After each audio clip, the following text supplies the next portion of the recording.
Hello learners. आज हम बात करते हैं लॉस ऑफ एनर्जी और हेड इन पाइप्स। हम किसकी बात कर रहे हैं? जो एनर्जी का लॉस होता है या फिर हेड का लॉस होता है पाइप में। अच्छा, अगर बात करते हैं कि ये लॉस क्यों होते हैं। जब वाटर अभी हम वाटर की बात कर लेते हैं क्योंकि वाटर का ही सबसे ज़्यादा इस्तेमाल किया जाता है हर जगह। जब वाटर का जब वाटर पानी जो है एक पाइप में बहता है तो उसको कुछ रेजिस्टेंस आता है मोशन में। वो रेजिस्टेंस किस वजह से होता है? क्योंकि वो जो पाइप है वो उसकी सतह पर पड़ने वाले जितना भी पानी होता है, जितना भी वॉल्यूम होता है पानी को, उसको रोकने की कोशिश करता है। ठीक है, जिसको हम या तो ड्यू टू फ्रिक्शन कह सकते हैं या फिर विस्कोसिटी कह सकते हैं। और इसी वजह से आगे की लेयर्स भी एक दूसरे को रोकने की कोशिश करती हैं। तो हम इन लॉस ऑफ हेड को या फिर लॉस ऑफ एनर्जी को दो तरीके से कैटेगराइज कर सकते हैं। पहला हो गया मेजर एनर्जी लॉस। तो मेजर एनर्जी लॉस ये किस वजह से होता है? फ्रिक्शन के वजह से होता है ज़्यादातर मेजर एनर्जी लॉस। और दूसरा हो गया minor energy loss. Minor energy loss किस वजह से होता है? बहुत सारी वजह हो सकती है, जैसे कि sudden enlargement of pipe. Pipe है, अभी मान लीजिए 1 मीटर डायमीटर का था और आगे जाके एकदम से 2 मीटर डायमीटर का हो जाए। Sudden contraction of pipe. एक पाइप है, अभी 2 मीटर डायमीटर का था और आगे जाके एकदम से 1 मीटर का हो जाए। Bend of pipe. पाइप सीधा जा रहा था, एकदम से 90 डिग्री मुड़ गया, या फिर 60 डिग्री भी हो सकता है। An obstruction in pipe. Pipe में वाटर फ्लो हो रहा था, उसमें एक पत्थर पड़ा हुआ था और उसके अराउंड जैसे ही पानी गया तो उसमें लॉस हो गया। An obstruction in pipe. और पाइप फिटिंग्स के वजह से। तो ये सब एक्चुअल में वाटर फ्लो हो रहा है कुछ वेलोसिटी के लिए, वेलोसिटी से, और इसलिए कुछ ना कुछ हेड हमारा रिड्यूस होता है। हम बात करते हैं आगे मेजर एनर्जी लॉस की। तो मेजर एनर्जी लॉस को हम किस तरीके से बताते हैं? मेजर एनर्जी लॉस को हम दो फॉर्मूले से कैलकुलेट किया जा सकता है। एक तो है डार्सी वेस्टवैक फॉर्मूला, एक है चेजिस फॉर्मूला। तो हम यहाँ पे डार्सी वेस्टवैक फॉर्मूला एक बार देख लेते हैं और चेजिस फॉर्मूला हम लोग अभी नहीं देख रहे हैं। तो डार्सी वेस्टवैक फॉर्मूले के पहले हम कुछ टर्म्स डिफाइन कर देना चाहते हैं, जैसे कि वेटेड एरिया क्या होता है, वेटेड पेरीमीटर क्या होता है और हाइड्रोलिक रेडियस क्या होती है। तो वेटेड एरिया क्या होता है? It is the cross sectional area of the flow section of the channel. एक जो भी चैनल है उसका क्रॉस सेक्शन, उस एरिया को क्या बोलते हैं? Wetted area. जैसे कि इसमें देखिए, ये एक पाइप है, मान लीजिए इसमें से वाटर फ्लो होगा, यहाँ से वाटर फ्लो हो रहा है और अंदर से यहाँ जाके वाटर निकल रहा है। तो इसका एरिया ऑफ क्रॉस सेक्शन जब हम देखेंगे, इसको काटेंगे या फिर इसको दूसरे व्यू से देखेंगे, तो ये एरिया ऑफ क्रॉस सेक्शन कैसा दिखेगा? एक सर्कल की तरह दिखेगा। और इसका एरिया क्या होता है? सर्कल का एरिया, सर्कल का एरिया होता है पाई/4 डी का स्क्वायर, डायमीटर का स्क्वायर। तो वेटेड एरिया क्या हो जाएगा इस केस में? पाई/4 डी स्क्वायर। अब बात करते हैं वेटेड पैरामीटर की। तो वेटेड पैरामीटर क्या होता है? It is the length of the channel boundary in contact with the flowing water at any section. यानी कि ये वो लेंथ है एक पाइप में जहाँ पे वाटर कांटेक्ट कर रहा है एनी सेक्शन पे। तो ये वापस से इस डायग्राम में आते हैं। ये है इसका क्रॉस सेक्शन इस पाइप का। ये सर्कुलर पाइप है, तो हम देखें तो इस सर्कुलर पाइप का पेरीमीटर क्या है? इसका पेरीमीटर है पाई/डी। तो यही कहलाएगा आपका वेटेड पेरीमीटर। ठीक है, तो ये क्या कहलाएगा? आपका वेटेड पेरीमीटर। अगर ये पाइप एक स्क्वायर शेप में होता, ऐसा होता, इस टाइप का कुछ होता पाइप, तो इसका पेरीमीटर क्या कहलाता? अगर मान लीजिए ये सारी साइड बराबर हैं और ए के बराबर हैं, तो इसका वेटेड पेरीमीटर कहलाता 4 ए। वेटेड पेरीमीटर क्या कहलाता है इसका? 4a। और वेटेड एरिया क्या कहलाता है इसका? वेटेड एरिया इसका कहलाता a इंटू ए, यानी कि a का स्क्वायर कहलाता वेटेड एरिया। अब हम तीसरी टर्म पढ़ लेते हैं, हाइड्रोलिक रेडियस क्या होती है। तो हाइड्रोलिक रेडियस क्या होता है? हाइड्रोलिक रेडियस होता है, it is the ratio of cross sectional area यानी कि wetted area of flow to wetted perimeter, to wetted perimeter. It is also called hydraulic mean depth. तो हाइड्रोलिक रेडियस को क्या कहा जाता है? Hydraulic mean depth. और ये क्या होता है? ये होता है एरिया अपॉन पेरीमीटर, या फिर कह लीजिए wetted area upon wetted perimeter. तो जब हम सर्कुलर पाइप की बात करते हैं तो अभी हमने क्या देखा? इसका वेटेड एरिया क्या है? पाई बाय 4d², और वेटेड पेरीमीटर क्या है? Pi into D. तो इसका हाइड्रोलिक रेडियस क्या आ जाएगा? हाइड्रोलिक रेडियस हो जाएगा एरिया अपॉन पेरीमीटर, यानी कि pi by 4d² upon pi D. अब ये पाई से पाई कट जाएगा, एक डायमीटर कट गया, नीचे वाले डायमीटर से बचा क्या आपका? D upon 4। तो इसका हाइड्रोलिक रेडियस क्या हो गया इस केस में, सर्कुलर पाइप के केस में? d/4। अगर हम बात करते हैं इस टाइप के पाइप की, ये जो हमने बनाया है यहाँ पे, बनाने की कोशिश की है इस टाइप के पाइप की, तो इसमें क्या हो जाएगा? एरिया, वेटेड एरिया हो गया ए का स्क्वायर अपॉन पेरीमीटर कितना हो गया? 4a।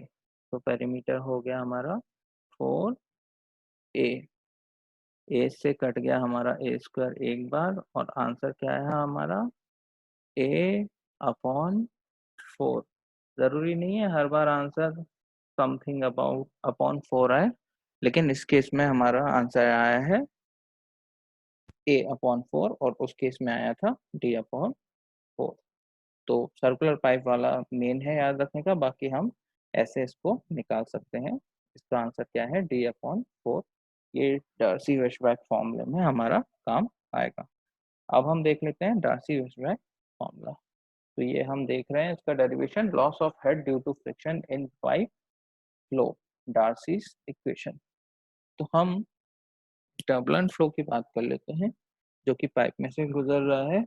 तो उसमें हम बात क्या करते हैं? देखिए, जो विस्कस फ्रिक्शन इफेक्ट होते हैं, विस्कस फ्रिक्शन इफेक्ट मतलब जो फ्रिक्शन लग रही है इस पाइप में, ये किस किस से एसोसिएट की जाती है? ये जो डार्सी हैं इन्होंने एक्सपेरिमेंट से देखा कि किस किस चीज़ों से इफेक्ट होती हैं ये। एक होती है लेंथ ऑफ पाइप से, एक होती है वेटेड पेरीमीटर से। तो सर्कुलर पाइप में वेटेड पेरीमीटर क्या हो जाएगा हमारा? पाई डी। और एक होती है v की पावर n से। v क्या है? v है एवरेज वेलोसिटी ऑफ फ्लो, और n क्या है? n एक इंडेक्स है जो 1.5 से 2 की तरफ कुछ भी हो सकता है, जो वेरी करता रहता है। ठीक है, किस पे डिपेंड करता है ये? Depending on the material and nature of pipe surface. ठीक है, तो ये एक हो गया डायग्राम। हमें इस सेक्शन को देखना है, ये जो ब्लू लाइन आपको दिख रही है, इसके अंदर जितना पानी है हम उस चीज की बात कर रहे हैं जो कि 1 सेक्शन और 2 सेक्शन के बीच में बना हुआ है। ये जो पाइप है इसका डायमीटर कितना है? Capital D. लेफ्ट साइड से पानी फ्लो हो रहा है और राइट साइड की तरफ पानी जा रहा है। लेफ्ट साइड से प्रेशर कितना पड़ रहा है इस पानी पे? P1। और राइट साइड से प्रेशर कितना पड़ रहा है? P2। अब देखिए, पानी जा रहा है अगर लेफ्ट साइड से राइट साइड की तरफ, तो फ्रिक्शन का क्या है? फ्रिक्शन तो हमेशा ऑपोजिट डायरेक्शन में वर्क कर रहा है। तो पानी अगर लेफ्ट से राइट की तरफ जा रहा है तो फ्रिक्शन कैसे वर्क करेगा? फ्रिक्शन वर्क करेगा राइट से लेफ्ट की तरफ। तो ये देखिए, ये राइट से लेफ्ट की तरफ फ्रिक्शन फोर्स वर्क कर रही हैं। और हमें, क्योंकि ये 2D में देख रहे हैं हम, तो हमें ऐसा लग रहा है कि सिर्फ ऊपर और नीचे कर रही है, जबकि ये जो पूरा पाइप है सर्कुलर है और चारों तरफ से सरफेस पे फ्रिक्शनल फोर्स वर्क कर रही है राइट से लेफ्ट की तरफ। अब हम इसकी डेरिवेशन देखते हैं। पहले ये देखिए, P1 हो गई intensity of pressure at section 1 pressure, P2 भी सेक्शन 2 पे same thing. Length of pipe लिया है L सेक्शन 1 और सेक्शन टू के बीच में, ये यहाँ से लेके यहाँ तक लेंथ ऑफ पाइप लिया है L, ठीक है। एच एफ है loss of head due to friction, तो हमें एच एफ ही निकालना है, ठीक है। अब बात करते हैं एफ डैश। एफ डैश एक ऐसा फैक्टर है जो कि डिपेंड करता है material and nature of pipe surface. तो पाइप तरीके तरीके के बनते हैं, पाइप बन सकता है मेटल का, पाइप बन सकता है प्लास्टिक का, उसमें भी बहुत सारी सरफेस वेरी हो सकती है। मेटल बहुत सारी हो सकती है, कास्ट आयरन हो सकता है, कॉपर हो सकता है, उसी हिसाब से ये हमारा एफ डैश की वैल्यू वेरी करेगी। तो अब बात करते हैं जो प्रोपेलिंग फोर्स है ऑन द फ्लूइड वो क्या है, P1 minus P2 into area. अच्छा, प्रोपेलिंग फोर्स मतलब जो फोर्स इस पानी को आगे बढ़ने में सहायक है। यहाँ से लेफ्ट से आपने लगाया P1 फोर्स, प्रेशर 1, तो यहाँ से टोटल फोर्स क्या हो जाएगा, प्रेशर इनटू इस क्रॉस सेक्शन का एरिया। एरिया तो सब जगह सेम है क्योंकि पानी, इसका डायमीटर हर जगह सेम है पाइप का, तो यहाँ पे एरिया हम ए मान लेते हैं। तो फोर्स क्या हो जाएगी, P1 इंटू एरिया। और उल्टी डायरेक्शन में क्या फोर्स वर्क कर रही है, pressure P2 minus P2 into area, pressure P2 into area. तो हम बात करें कि कौन सी फोर्स पानी को लेफ्ट से राइट में ले जाने का सहयोग कर रही है, तो वो हो जाएगी P1A minus P2A। Minus P2A क्यों आया, क्योंकि प्रेशर जो है P2 वो विरोध कर रहा है, इसलिए माइनस आ गया। तो ये हो जाएगा P1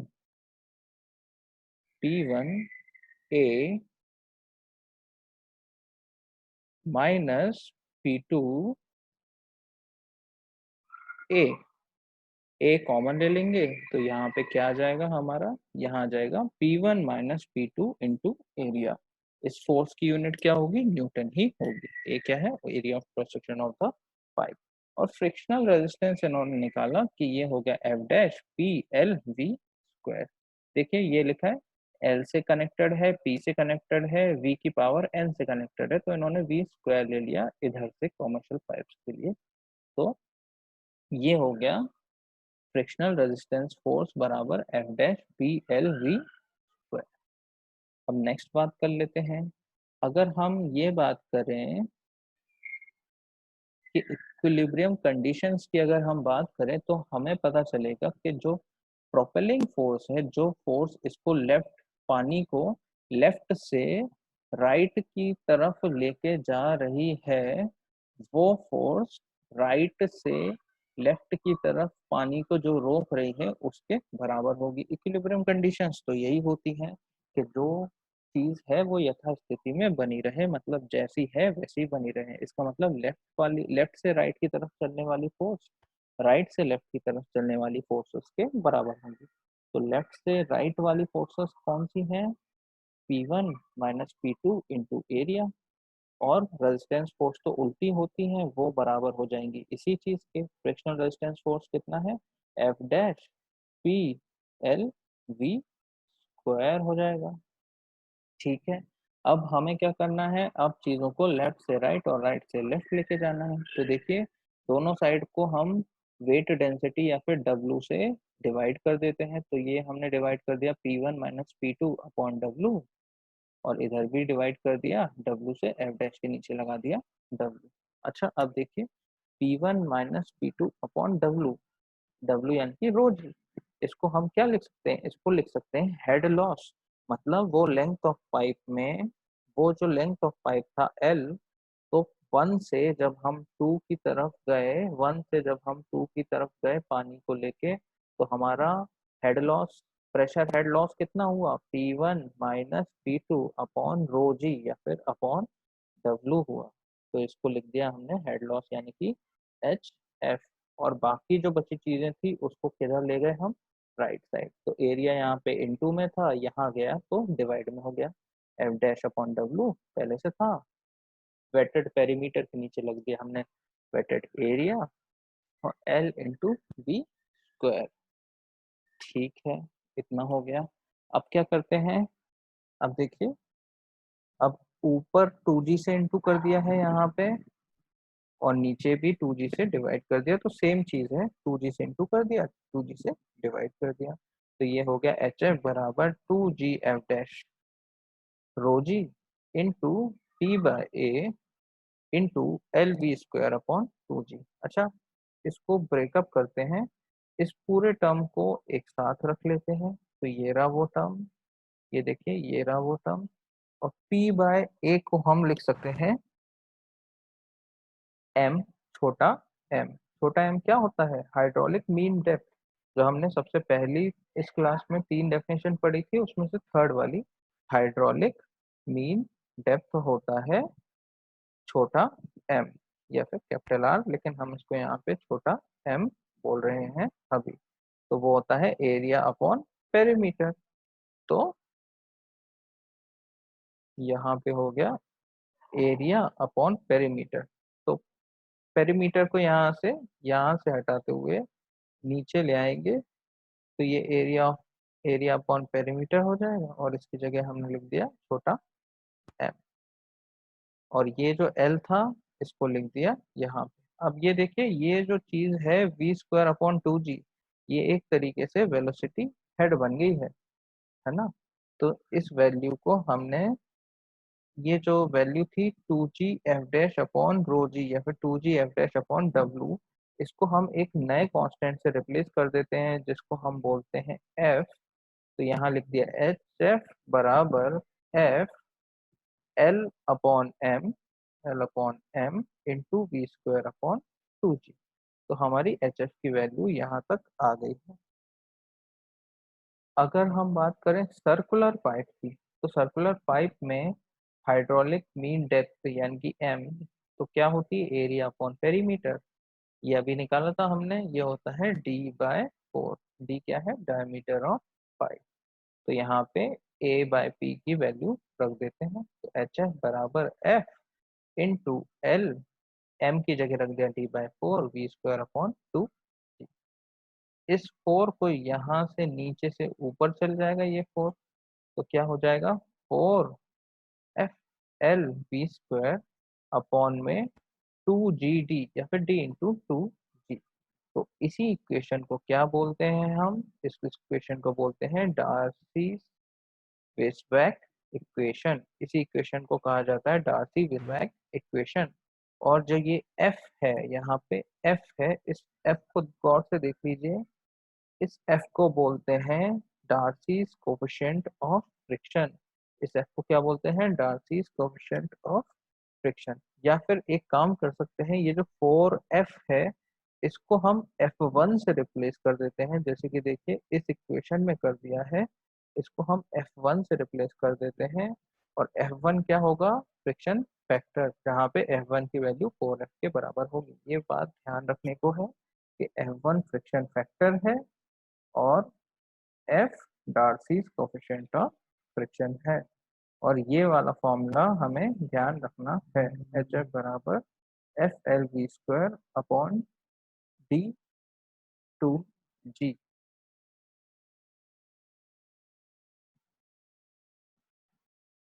अब हम बात करते हैं डार्सीज वेस्टरबैक फॉर्मूले की एक बार और।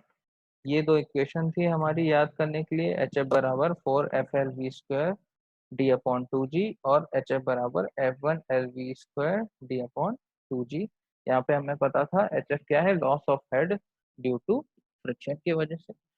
एल क्या था? लेंथ ऑफ पाइप, जितने क्रॉस सेक्शन पे हम कंसिडर कर रहे हैं उतने क्रॉस सेक्शन में पाइप की लेंथ कितनी है। वी क्या है? Mean velocity of pipe. D क्या है? Diameter of pipe. F1 पता है, फ्रिक्शन फैक्टर।